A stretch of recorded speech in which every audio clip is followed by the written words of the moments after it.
رسول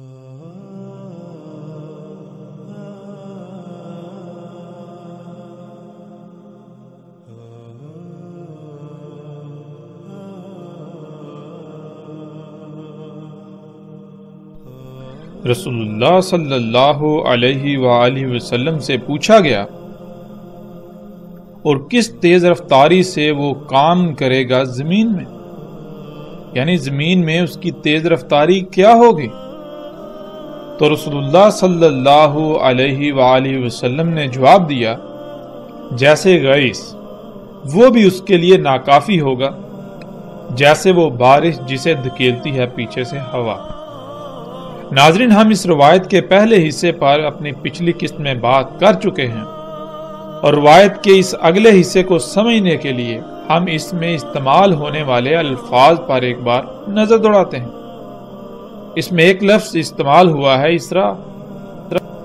اسراء کہتے ہیں تیز رفتاری اور جلدی کو، سفر میں تیز رفتاری اور جلدی، کام کرنے میں تیز رفتاری اور جلدی، اشیاء کو پیک کرنے میں تیز رفتاری اور جلدی، حتیٰ کہ ہر کام میں تیز رفتاری اور جلدی۔ کئی لوگوں کا کام اکیلے اور کئی گنا کم وقت میں کرنا، تیز رفتاری سے کرنا، کئی لوگوں کے اٹھانے کا وقت اکیلے ہی بہت آسانی سے کم وقت میں اور آسانی سے اٹھانا، انتہائی تیز رفتاری سے اٹھا لینا، اشیاء کو ادھر سے ادھر تیز رفتاری اور کم وقت میں لانا اور لے جانا وغیرہ، یعنی ہر کام بہت ہی آسانی اور تیز رفتاری اور انتہائی قلیل مدت میں کم وقت میں انجام دینا۔ اگلا لفظ آ جاتا ہے الغیث۔ الغیث کہتے ہیں بہت سے انسانوں کا مجمع جو انتہائی منظم انداز میں کوئی کام کرتا ہے۔ مثال کے طور پر آپ نے کوئی کام کرنا ہے، سب سے پہلے اس کام کو مختلف حصوں میں تقسیم کریں اور پھر لوگوں کے مختلف گروہ بنا کر انتہائی منظم انداز میں ان سے کام کروائیں، جس سے نہ صرف کام بہترین ہوگا بلکہ وقت بھی بچے گا اور کام انتہائی آسانی سے ہوگا اور پھر کام بھی زیادہ ہو۔ اور اس کے علاوہ الغیث بارش کو بھی کہتے ہیں۔ رسول اللہ صلی اللہ علیہ وآلہ وسلم سے جب سوال کیا گیا کہ وہ کتنا عرصہ رہے گا تو رسول اللہ صلی اللہ علیہ وآلہ وسلم نے جواب دیا کہ 40 ایام، یوم جیسے کہ سال ہوں اور یوم جیسے کہ مہینہ اور یوم جیسے کہ ہفتہ۔ یعنی اس سوال کا جواب ملنے کے بعد انہوں نے پھر سوال کیا کہ کیا اس یوم یعنی جو سال، مہینے اور ہفتے کے برابر ایام ہوں گے ان میں ایک ہی یوم کی صلاۃ کافی ہوگی؟ جس کے جواب میں رسول اللہ صلی اللہ علیہ وآلہ وسلم نے کہا کہ اس کے لیے پورا حساب کتاب لگا لینا جو قدر میں ہے۔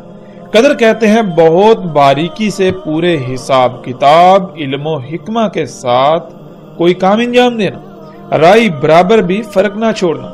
اس جواب سے صحابہ رضی اللہ تعالیٰ عنہ کو یہ پتا چل گیا کہ دن رات جیسے ہیں ویسے ہی ہوں گے، ان میں کسی قسم کی کوئی رد و بدل نہیں ہوگی، لیکن حقیقت یہ ہے کہ اس کی کوئی بھی کام کرنے کی رفتار ایسے ہوگی کہ جو کام ہم سالوں میں انجام دیتے ہیں وہی کام وہ ایک یوم میں انجام دے گا، کہ اس کی ہر کام میں رفتار انتہائی تیز ہوگی۔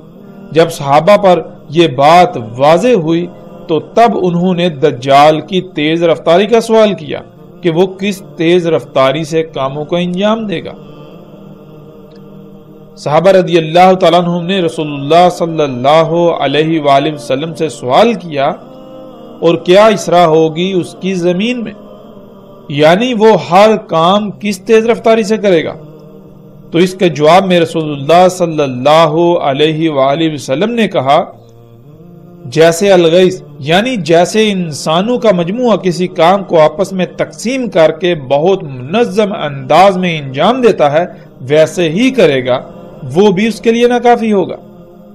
ناکافی ہوگی اس کے لیے ہوا، یعنی وہ ہوا سے بھی تیز رفتار ہوگا، اس کی تیز رفتاری بالکل ایسے ہوگی جیسے کہ وہ بادل جن کو پیچھے سے ہوا اڑاتی ہے۔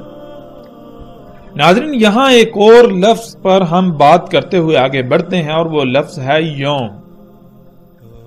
عام طور پر یوم سے مراد دن لیا جاتا ہے، لیکن عربی میں یوم کہتے ہیں ایک مدت کو، ایک پیریڈ کو، ایک مرحلے کو۔ یعنی نقطہ آغاز سے نقطہ انجام تک کا جو مرحلہ ہوتا ہے، جو مدت ہوتی ہے، اس کو عربی میں یوم کہتے ہیں، اور ہر شے کا یوم الگ الگ ہوتا ہے۔ یعنی انسان جو کام سالوں میں انجام دیتے ہیں، جب دجال آئے گا، دجال زمین پر موجود ہوگا، اس کا وجود ہوگا، تو وہی کام دجال ایک ہی یوم میں، ایک ہی مرحلے میں، ایک ہی مدت میں انجام دے گا، انتہائی تیز رفتاری کے ساتھ، انتہائی قلیل مدت میں، انتہائی کم وقت میں۔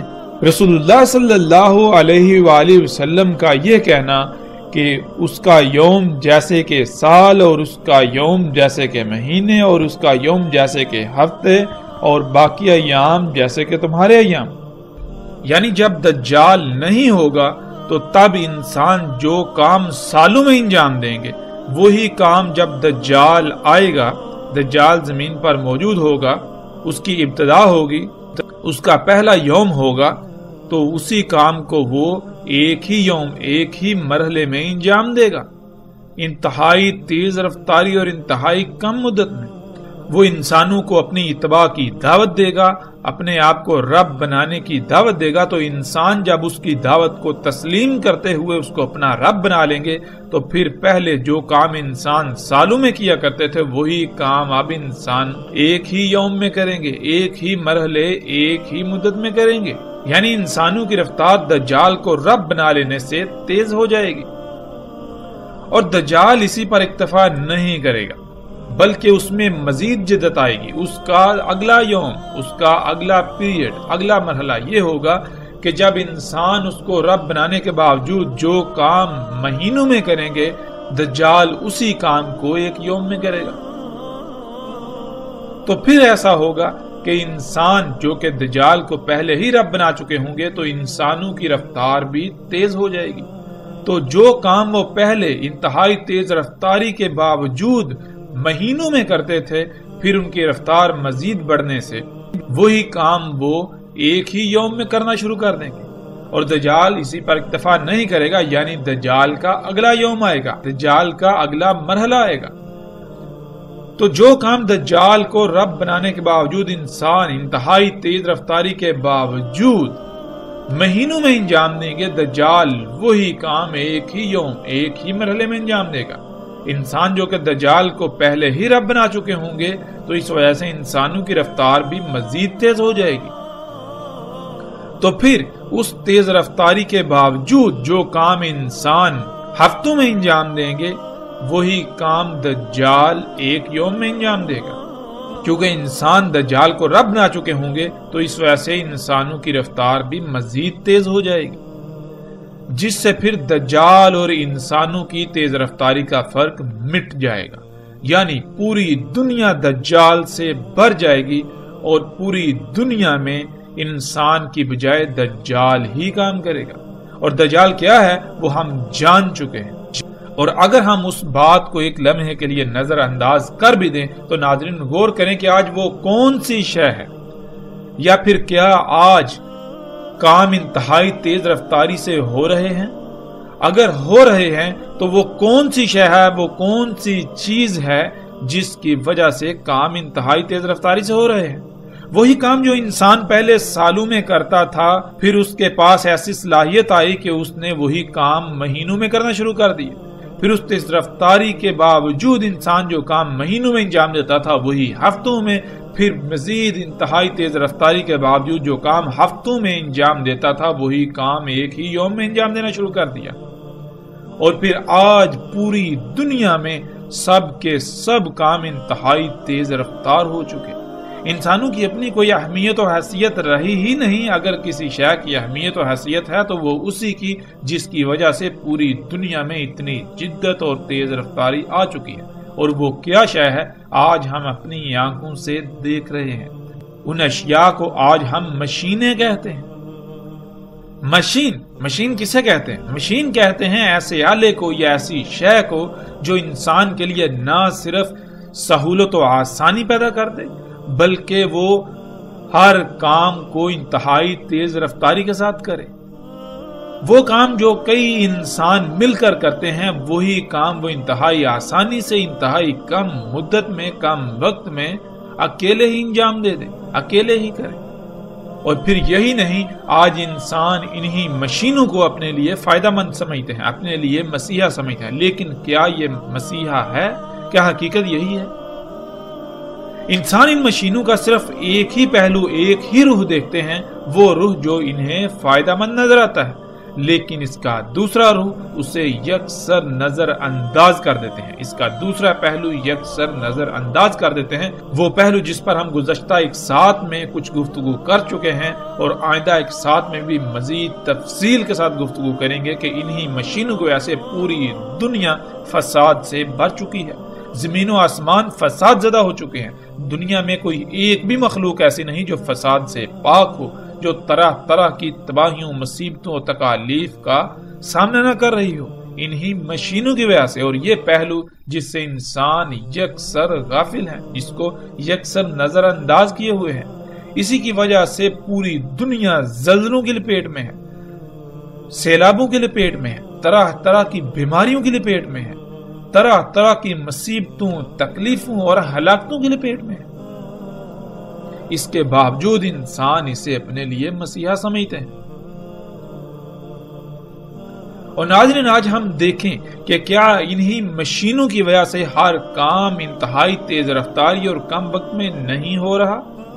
وہ کون ہے جو ہر کام کو انتہائی تیز رفتاری اور کم وقت میں اور بہت ہی آسانی سے کر رہا ہے؟ وہ یہی مشینیں ہیں، وہ یہی انسان کی ایجادات ہیں، انسان کے اپنے ہی ہاتھوں سے خلق کردہ مخلوقات ہیں، جن کو اس نے اللہ کے مقابلے پر اپنے لیے خلق کیا، جن کو وہ اپنے لیے مسیحا سمجھتا ہے، جن کو وہ اپنے لیے فائدہ مند سمجھتا ہے۔ وہ کون سی اشیاء ہیں جن کی رفتار ان بادلوں سے بھی تیز ہے جن کو پیچھے سے ہوا دھکیلتی ہے؟ جب آپ غور کریں تو بالکل یہی مشینیں جو بالکل بادلوں کی طرح اڑتی ہیں، ان بادلوں کی طرح جن کو پیچھے سے ہوا دھکیلتی ہے۔ یہ مشینیں یعنی جہاز جب یہ اڑتے ہیں تو بالکل اسی طرح جیسے کہ بادل اڑتے ہیں گرجتے ہوئے، پھر ان کو پیچھے سے کون دھکیلتا ہے؟ ان کو جیسے بادلوں کو پیچھے سے ہوا دھکیلتی ہے، بالکل اسی طرح ان مشینوں کو، ان جہازوں کو پیچھے سے ہوا دھکیلتی ہے، جس کی وجہ سے یہ آگے سفر کرتے ہیں۔ یہ انتہائی غیر معمولی الفاظ جو محمد علیہ السلام نے، رسول اللہ صلی اللہ علیہ وآلہ وسلم نے استعمال کیے، یہ دہلا دینے والے ہیں، یہ آج چونکا دینے والے ہیں۔ کیا کبھی ہم نے محمد رسول اللہ صلی اللہ علیہ وآلہ وسلم کے ان الفاظ میں غور کیا؟ ناظرین، یہاں ہم ایک اور پہلو پر بات کرتے ہوئے آگے بڑھتے ہیں، جو پہلو دنیا میں انسانوں کی اکثریت کے نزدیک عقیدے اور نظریے کی حیثیت رکھتا ہے۔ وہ یہ کہ وہ یہ سمجھتے ہیں اور پوری دنیا میں یہ پھیلا دیا گیا کہ دجال کا جو یوم سالوں جیسا ہوگا یا سال جیسا ہوگا، وہ اس وجہ سے ہوگا کہ دن رات اتنے بڑے ہو جائیں گے، کہ دن اتنا بڑا، اتنا لمبا ہو جائے گا کہ وہ 24 گھنٹے کی بجائے ایک سال میں مکمل ہوگا۔ یعنی جب سورج طلوع ہوگا تو اس کو غروب ہوتے ہوتے یا سورج کو ایک چکر مکمل کرتے ہوئے، ایک دن اور رات مکمل ہوتے ہوئے ایک سال جتنا عرصہ گزر جائے گا۔ پھر اسی طرح رفتار کم ہوگی تو مہینے میں، اور مزید کم ہوگی تو ہفتے میں، پھر مزید کم ہوگی تو زمین کی پھر وہی رفتار، یعنی پھر دن رات 24 گھنٹے کے ہو جائیں گے۔ لیکن کیا اس میں کسی قسم کی کوئی حقیقت ہے؟ جب ہم غور کریں تو اس میں نہ صرف حقیقت کا شائبہ تک نہیں، بلکہ یہ بات، یہ نظریہ، یہ عقیدہ انتہائی احمقانہ اور جاہلانہ ہے۔ پہلے ان لوگوں کا نظریہ یہ تھا کہ سورج زمین کے گرد گھومتا ہے اور سورج کی رفتار کم ہونے کی وجہ سے زمین پر ایک یوم سال جیسے ہو جائے گا، پھر سورج کی رفتار بڑھے گی تو ایک یوم مہینے جیسا، پھر مزید بڑھے گی تو ایک یوم جو ہے وہ ہفتے جیسا، پھر مزید رفتار بڑھے گی تو زمین پر جیسے پہلے 24 گھنٹے کے ایام ہوتے تھے ویسے ہی ہو جائیں گے۔ لیکن جب ان پر یہ حقیقت واضح ہوئی، یہ راز کھلا، کہ سورج تو گھومتا ہی نہیں بلکہ زمین سورج کے گرد گھوم رہی ہے۔ تو پھر انہوں نے یہ نظریہ اپنایا، یہ نظریہ گڑا، یہ بات پھیلائی کہ زمین جو ہے اس کی رفتار انتہائی کم ہو جائے گی، جس وجہ سے ایک دن اتنا لمبا ہو جائے گا جیسے کہ سال ہو۔ پھر اس کی رفتار میں تھوڑی تیزی آئے گی تو پھر ایک یوم یعنی ایک دن ایک مہینے جتنا لمبا ہو جائے گا۔ پھر مزید زمین کی رفتار بڑھے گی تو وقت سکڑے گا، جس سے پھر ایک دن ایک یوم ہفتے جیسے ہو جائے گا۔ پھر زمین واپس اپنی اسی رفتار پر آ جائے گی جیسے وہ پہلے تھی، جس وجہ سے باقی ایام پھر اسی طرح گزریں گے جیسے کہ 24 گھنٹے کے ہوتے ہیں۔ تو ایسا نظریہ و عقیدہ انتہائی جاہلانہ ہے جس کی کوئی بنیاد ہی نہیں ہے، اور جن لوگوں نے یہ بات کی، یہ نظریہ اخذ کیا، یہ عقیدہ اپنایا، یہ عقیدہ دنیا کے سامنے لائے، ان پر انتہائی افسوس ہی کیا جا سکتا ہے۔ وہ بالکل ایسے لوگ لگتے ہیں جن کا قرآن سے کسی قسم کا کوئی تعلق تھا ہی نہیں۔ انہوں نے اس کائنات کے نظام کو جیسے کہ مذاق سمجھا ہوا ہے۔ قرآن میں اللہ سبحانہ وتعالیٰ کہتے ہیں، اس میں کچھ شک نہیں، ہر شے کو خلق کیا ہم نے قدر کے ساتھ، یعنی بہت باریکی سے، علم و حکمت کے ساتھ۔ اس کے علاوہ ہم پیچھے تفصیل کے ساتھ جان چکے ہیں کہ اللہ سبحانہ وتعالیٰ نے کہا تھا کہ زمین و آسمانوں کی مثال بالکل ایسی ہے، ہم نے ان کو بالکل اسی طرح خلق کیا جیسے کہ تم کو خلق کیا۔ تم اپنی ہی ذاتوں میں غور و فکر کرو، تم اپنی ہی ذاتوں کو جانو۔ جب تم اپنی ہی ذاتوں میں غور و فکر کرو گے تو جو بات تمہارے سامنے آئے گی بالکل اسی طرح ہم نے زمین و آسمانوں کو اور جو کچھ بھی ان کے درمیان ہے ان سب کو خلق کیا۔ تو جب ہم اپنی ہی ذاتوں میں غور و فکر کریں، جو کہ پیچھے تفصیل کے ساتھ گزر چکا ہے پچھلی ایک ساتھ میں، جب ہم اپنی ہی ذاتوں میں غور و فکر کریں تو ہمیں اپنی ہی ذاتوں میں ایک انتہائی غیر معمولی میزان ملتا ہے، توازن ملتا ہے۔ تمام کے تمام اعضاء جو کہ اپنے آپ میں الگ الگ مخلوقات ہیں، ان کو کسی نہ کسی مقصد کے لیے خلق کیا، جس مقصد کے لیے خلق کیا گیا ان کو ان کے مقامات پر رکھ دیا گیا، ان کو ان کی ذمہ داری کو پورا کرنے کے لیے جو ان کا مقام تھا اس پر فٹ کر دیا گیا۔ جب تک تمام کے تمام اعضاء جو کہ مخلوقات ہیں اپنے اپنے مقام پر رہتے ہوئے اپنی اپنی ذمہ داری کو پورا کریں گے تو تب جسم میں میزان، جسم میں توازن برقرار رہے گا۔ اگر کوئی ایک بھی مخلوق اپنی ذمہ داری سے لاپرواہی کرتی ہے، اپنی رفتار میں کمی یا زیادتی کرتی ہے، تو اس سے پورے جسم میں جو قائم توازن ہے وہ بگڑ جائے گا، جس کی وجہ سے جسم میں تباہیاں آئیں گی جنہیں ہم بیماریوں کا نام دیتے ہیں۔ اور یہی اللہ سبحانہ وتعالی نے کہا، اس میں کچھ شک نہیں، ہر شے کو خلق کیا ہم نے قدر کے ساتھ، یعنی بہت ہی باریکی سے، علم و حکمت کے ساتھ خلق کیا۔ اللہ سبحانہ وتعالی نے ہر شے کو قدر کے ساتھ خلق کیا ہے۔ جیسے ایک گاڑی ہوتی ہے یا ایک مشین ہوتی ہے، اگر اس میں چھیڑ چھاڑ کی جائے گی تو وہ خراب ہو جائے گی۔ جیسے انسان اپنی ہی ذات کو لے لے، انتہائی پیچیدہ ترین تخلیق ہے، تمام کے تمام اعضاء کو بہت باریک بینی اور علم و حکمت سے خلق کیا گیا، خلق کر کے انہیں ان کے مقام پر لگا دیا گیا۔ اگر ان کے مقام میں تبدیلی کی جائے گی، یعنی اگر جسم سے خون نکال لیا جائے تو کیا ہوگا، دل نکال لیا جائے تو کیا ہوگا، اسی طرح جسم میں کوئی بھی تبدیلی کی جائے جو اس نقشے میں نہ ہو، جس نقشے کے مطابق انسان کو اللہ سبحانہ وتعالی نے خلق کیا، تو جسم کا نظام بگڑ جائے گا، جسم کا توازن بگڑ جائے گا اور خرابیوں یعنی بیماریوں کا شکار ہو کر بڑی تباہی یعنی موت کا شکار ہو جائے گا۔ بالکل اسی طرح اللہ سبحانہ وتعالی نے آسمانوں اور زمینوں اور جو کچھ بھی ان کے درمیان ہے ان کو خلق کیا۔ یہ سب کچھ تب تک ٹھیک رہے گا جب تک ہر شے فطرت پر رہے گی، یعنی ہر شے اسی مقام پر، اسی رفتار پر رہے گی، اسی ذمہ داری کو ہر لحاظ سے مکمل طور پر پورا کرے گی جس پر اللہ سبحانہ وتعالی نے انہیں لگا دیا ہوا ہے، جس پر اللہ سبحانہ وتعالی نے انہیں قائم کیا ہوا ہے۔ اگر کسی شے کو فطرت سے ہٹا دیا جائے گا، یعنی اللہ سبحانہ وتعالی کی مخلوقات میں تبدیلیاں کی جائیں گی، تو نظام بگڑ جائے گا، پھر تباہیاں ہی آئیں گی۔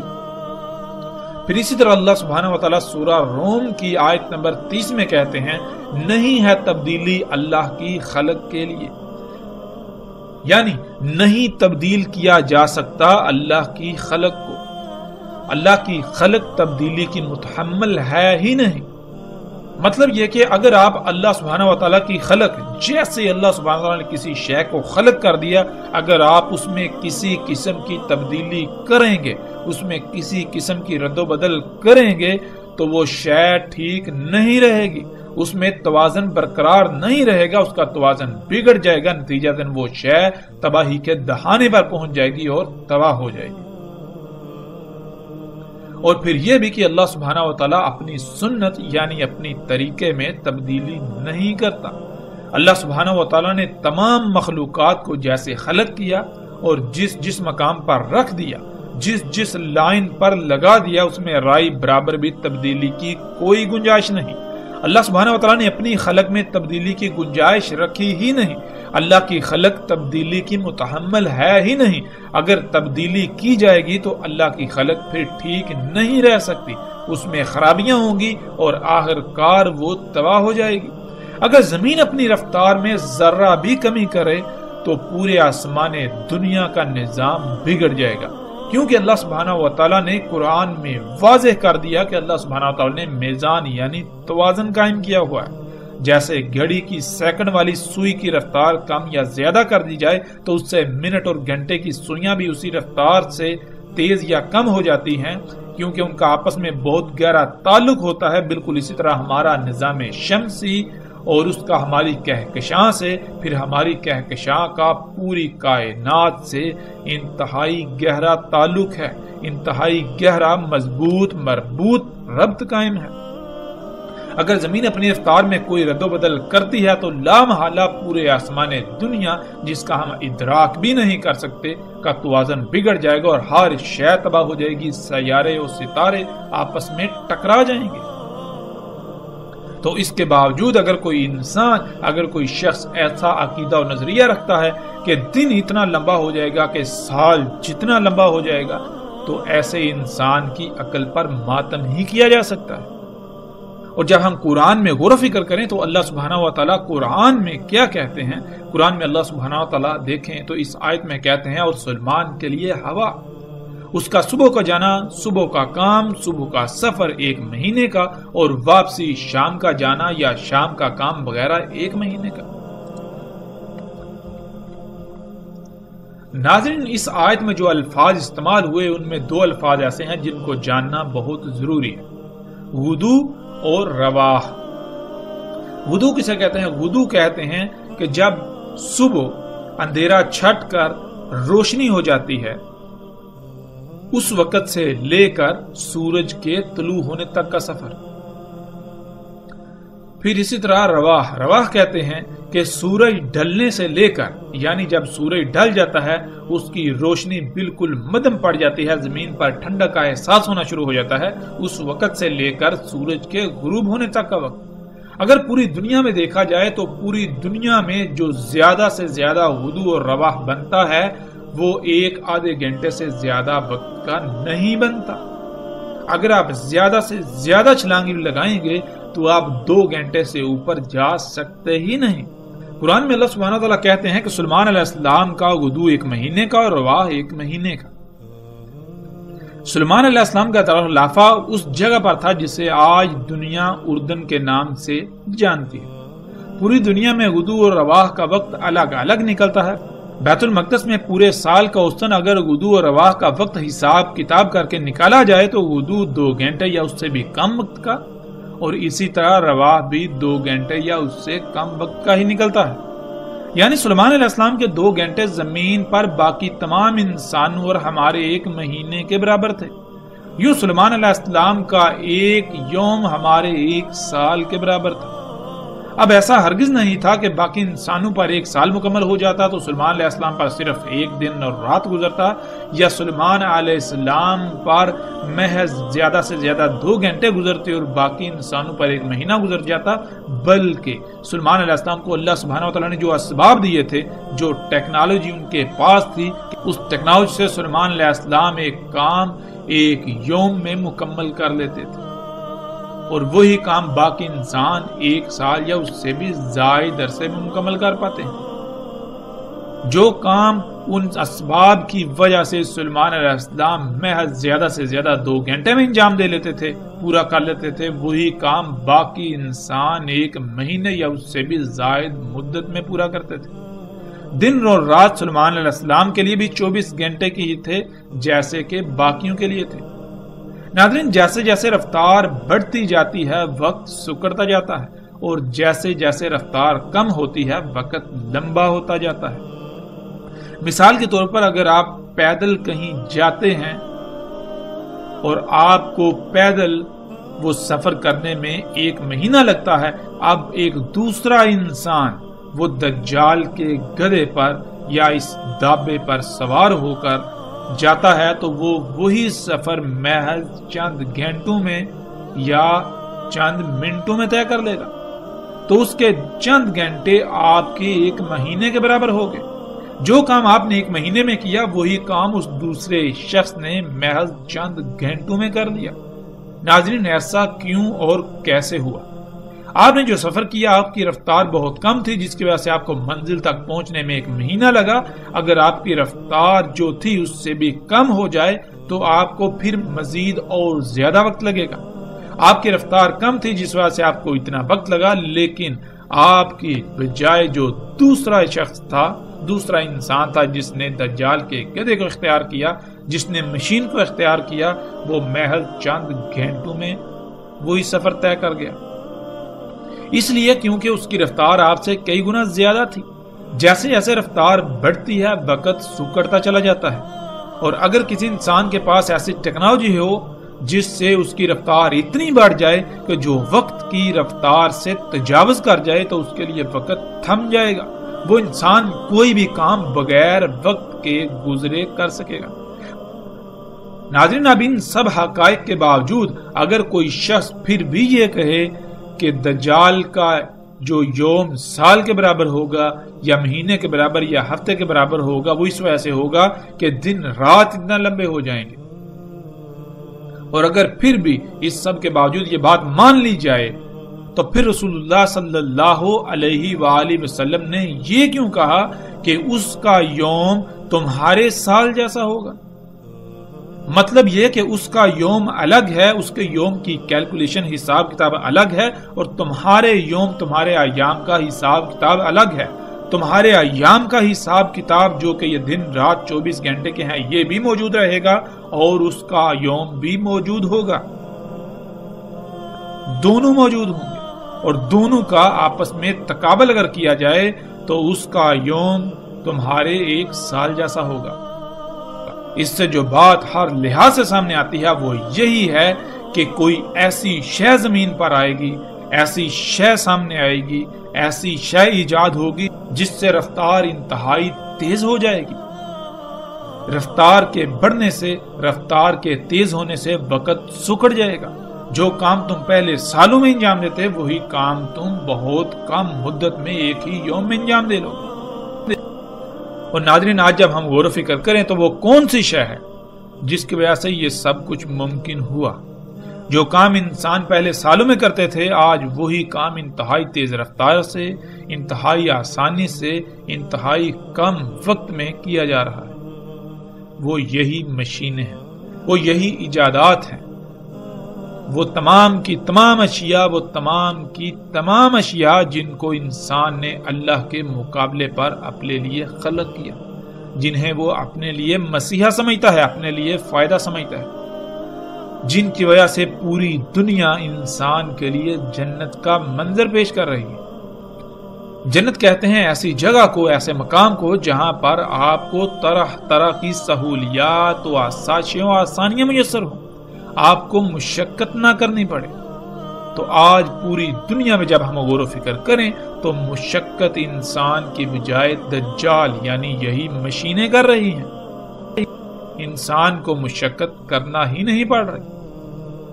اور یہ جنت محض دھوکے کی جنت ہے، دھوکے کے سوا کچھ نہیں۔ حقیقت میں یہ نہ صرف دنیا میں بھی جہنم ہے بلکہ آخرت میں بھی جہنم، اس کا انجام عنقریب جہنم ہے۔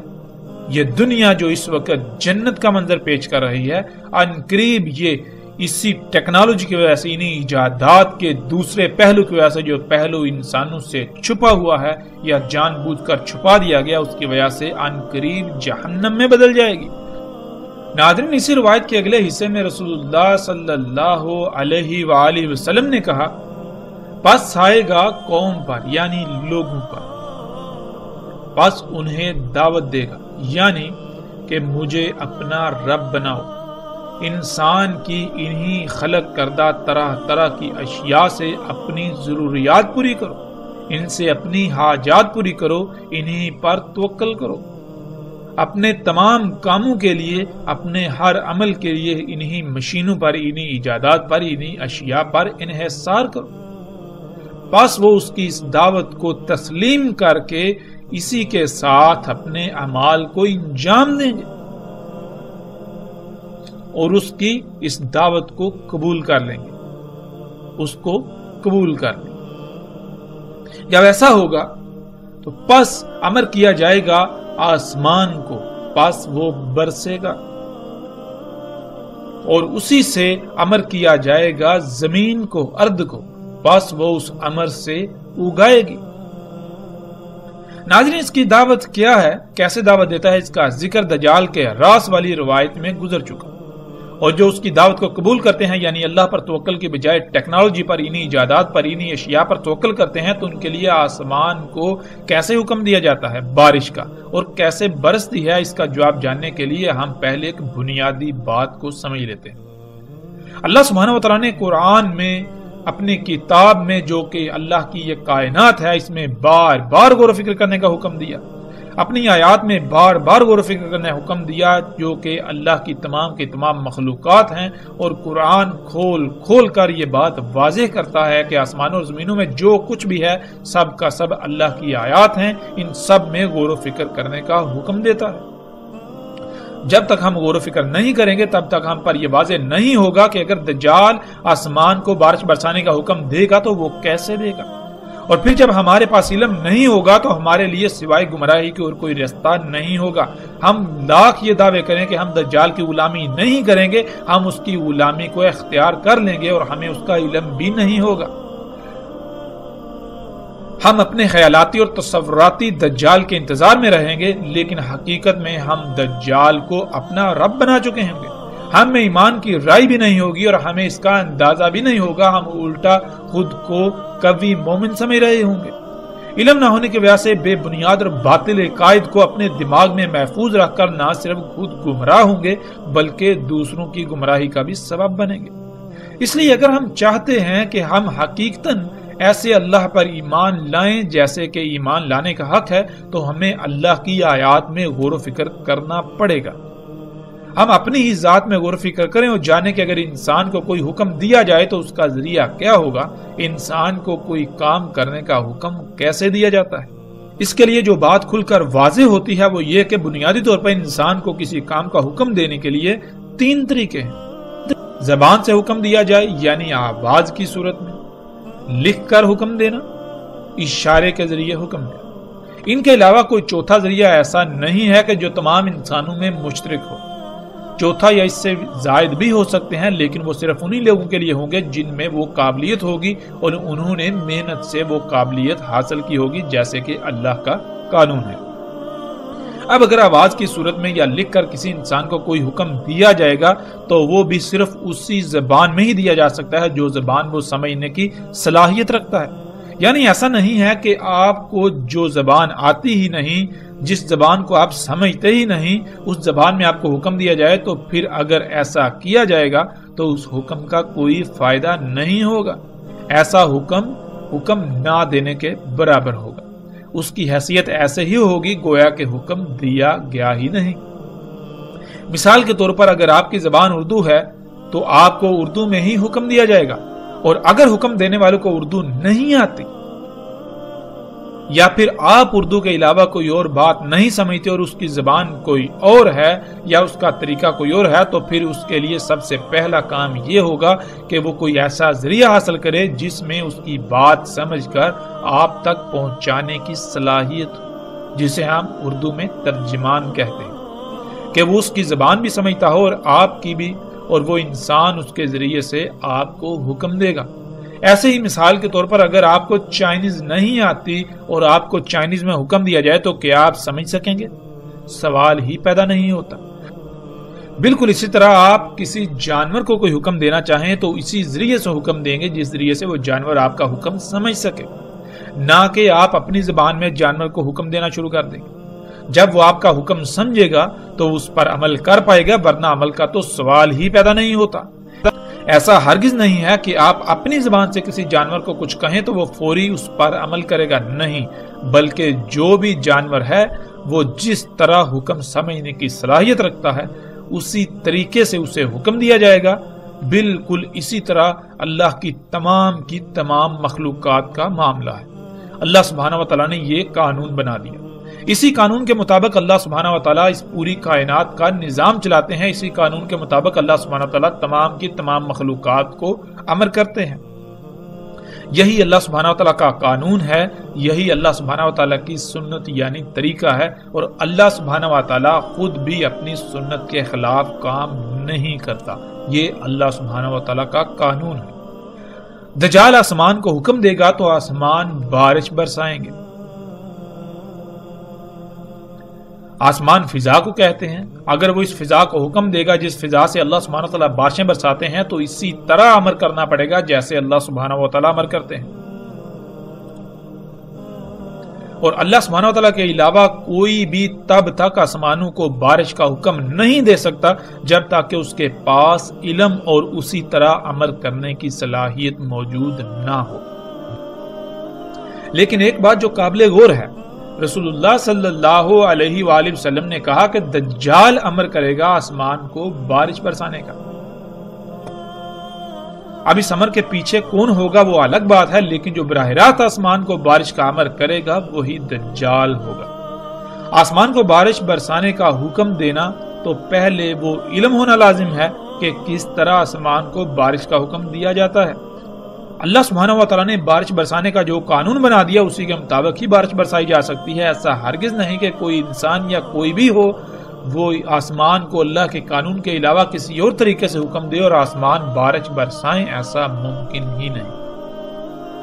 اگر ایسا ممکن ہوتا تو انسان جب اس معاملے میں اللہ کا محتاج تھا تو وہ اللہ سے دعائیں کرنے کے بجائے خود ہی اپنی زبان سے کہتا کہ آسمان بارش برسا، اور آسمان بارشیں برسانا شروع کر دیتے، جو کہ ہمیں علم ہے ایسا ناممکن ہے۔ تو پھر یہ بات بالکل واضح ہو جانی چاہیے کہ کوئی بھی ہو اگر آسمان کو بارش برسانے کا حکم دے گا تو وہ زبان سے نہیں بلکہ اسی طریقے سے دے گا جیسے اللہ نے قدر میں کر دیا۔ البتہ یہ بات الگ ہے کہ اللہ سبحانہ و تعالیٰ نے قدر میں آسمان کو کب اور کتنی بارش برسانے کا قانون وضع کیا جس سے کائنات میں قائم میزان برقرار رہے گا۔ اس کا علم صرف اللہ سبحانہ و تعالیٰ کو ہے، اس کے علاوہ کسی اور کو نہیں۔ البتہ اس کے پاس ہو سکتا ہے جو اللہ کی خلق کی ہوئی پوری کائنات کا علم حاصل کر لے، اور ایسا اللہ کے قانون میں رکھا ہی نہیں۔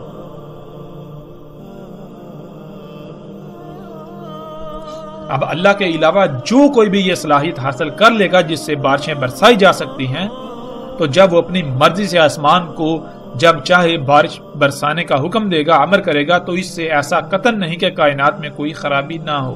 کائنات میں قائم توازن بگڑ جائے گا۔ آسمانوں میں جو اللہ سبحانہ وتعالی نے میزان قائم کیا، جو زمین میں میزان قائم کیا، وہ بگڑ جائے گا۔ بادلوں کا نظام درہم برہم ہو جائے گا، آب و ہوا کا نظام درہم برہم ہو جائے گا، موسموں کا نظام بگڑ جائے گا، پھر طوفان، آندیاں، بغیر وقت کے بارشیں اور موسموں میں غیر معمولی تغیر و تبدل واقع ہوگا۔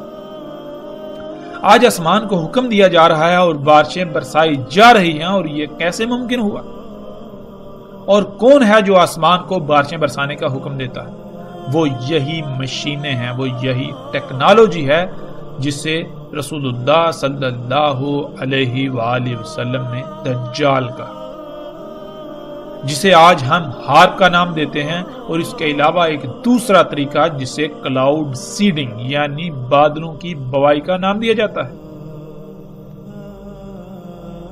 ہارپ یہ ایک ایسی مشین ہے جس میں نہ صرف موسموں میں چھیڑ چھاڑ کرنے کی صلاحیت ہے بلکہ اس کے علاوہ انتہائی غیر معمولی امور انجام دینے کے لیے اس میں صلاحیتیں موجود ہیں۔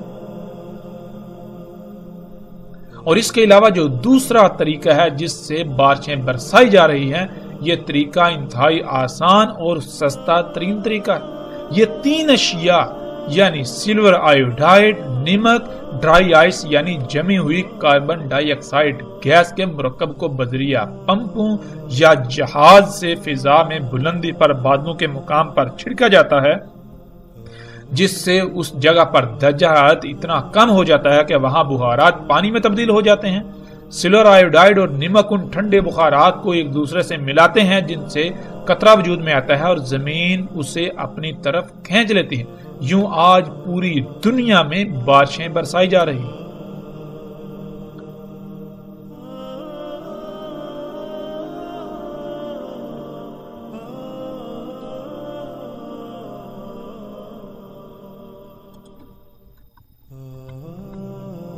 اور پھر رسول اللہ صلی اللہ علیہ وآلہ وسلم نے یہ بھی کہا تھا کہ زمین کو امر کرے گا پس وہ اگائے گی۔ تو پیچھے الحمدللہ ہم نے جان لیا کہ اللہ کی ہر خلق کو ویسے ہی حکم دیا جائے گا جیسے اللہ سبحانہ وتعالی نے قدر میں کیا ہے۔ اس کے قانون کے خلاف کوئی کام نہیں ہو سکتا، تو زمین کو اگر اگانے کا حکم دیا جائے گا تو بالکل اسی طرح حکم دیا جائے گا جیسے اللہ سبحانہ وتعالی حکم دیتے ہیں۔ ایک تو اللہ سبحانہ وتعالی نے بیج کے ڈی این اے یعنی زمین کے اگانے کی تمام اشیاء کے بیجوں میں زمین کے لیے وہ حکم رکھ دیا، وہ معلومات رکھ دی، اور دوسرا اس کے علاوہ جو زمین میں ایسی صلاحیتیں رکھی ہیں جس سے زمین اگانے کے قابل ہوتی ہے وہ اللہ سبحانہ وتعالی کا امر کہلاتا ہے جس سے زمین اگاتی ہے۔ آج زمین کو نہ صرف حکم دیا جا رہا ہے بلکہ زمین اگا بھی رہی ہے، اور زمین کو یہ حکم فصلوں کے بیجوں میں اللہ سبحانہ وتعالی کے رکھے ہوئے نقشے میں رد و بدل کر کے دیا جا رہا ہے، اور زمین کو اگانے کی صلاحیت بھی خلق کر کے دی جا رہی ہے۔ اور یہ سب کیسے ممکن ہوا؟ صرف اور صرف ٹیکنالوجی کی وجہ سے، انہی مشینوں، انہی ایجادات کی وجہ سے جنہیں محمد علیہ السلام نے، محمد رسول اللہ صلی اللہ علیہ وآلہ وسلم نے دجال کہا۔ آج پوری دنیا میں زمین سے نباتات اگانے کے لیے زمین کو امر کیا جاتا ہے، اور جس سے امر کیا جاتا ہے وہ یہی ٹیکنالوجی ہے، یعنی جدید سائنسی ایجادات جنہیں ہم ایگریکلچر ٹیکنالوجی کا نام دیتے ہیں۔